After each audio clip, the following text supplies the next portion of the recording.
আজকের মজার গল্প চোরে চোরে মাসতুতো ভাই। প্রতিদিনকার মতো বাজার বসে।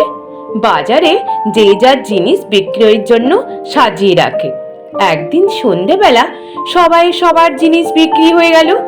বিক্রি হলো না কেবল একজন এক কলসি গুড়, আরো একজনের এক বস্তা চিড়ে। যে যার মাল বিক্রি করে বাড়িও চলে গেল। শেষে ওরা দুজন দুজনকে ডেকে বলল, এরপর আর কি করা যায় বলো তো? আমরা দুজনে দুজনের জিনিস বদলিয়ে নিয়ে বাড়ি ফিরি। যখন এর বেশি আমাদের ভাগ্যে নেই, এতেই সন্তুষ্ট থাকাই ভালো। তখন মনের দুঃখে তারা দুজনে পরস্পরের সঙ্গে ওই দুটি জিনিস বদলা বদলি করে বাড়ি ফিরে গেল। সেই সময় বদলা বদলি করে জিনিস বিক্রিও হতো। দুজনেই ভাবলে খুব জিতে গেছি, আমি ওকে বেশ ঠকিয়েছি। ও ভাবছে ওকে আমি বেশ ঠকিয়েছি, কিন্তু যেতেই নি কেউ। যে গুড়ের হাঁড়ি নিয়ে গেছিল সে বাড়ি গিয়ে দেখে হাঁড়ির মুখে সামান্য মাত্র গুড়, ভেতরটা বালিতে ভর্তি।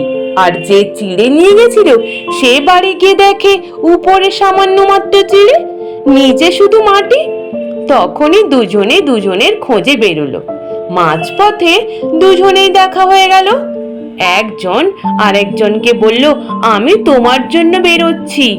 এই বলে কোলাকুলি করে বলল, আমাদের যা বুদ্ধি, আমরা দুজন একসাথে কাজ করলে দুনিয়া লুটে নিতে পারবো। আজ থেকে আমরা দুই বন্ধু হলাম। আরেক মজার গল্প, লক্ষ টাকা রোজগার। গোপালের বন্ধু গোপালকে জিজ্ঞেস করে, রাজবাড়িতে তো বেশ কয়েক মাস যাচ্ছ, রোজগার পাতি ভালো হচ্ছে তো? গোপাল বলল, আশ্চর্য রকম, 6 মাসে লক্ষ টাকা রোজগার করেছি গো।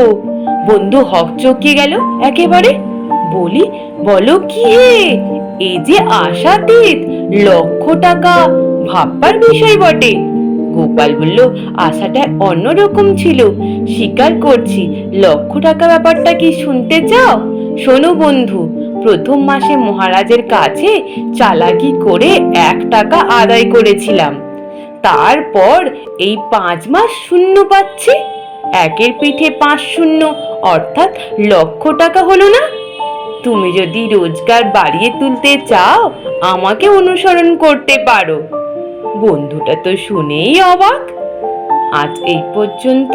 নিশ্চিত তোমাদের সকলের ভালো লেগেছে। আর যদি ভালো লেগে থাকে তাহলে একটু লাইক আর সাবস্ক্রাইব করে দিও। আর তোমরা সকলে ভালো থেকো, কেমন? টাটা।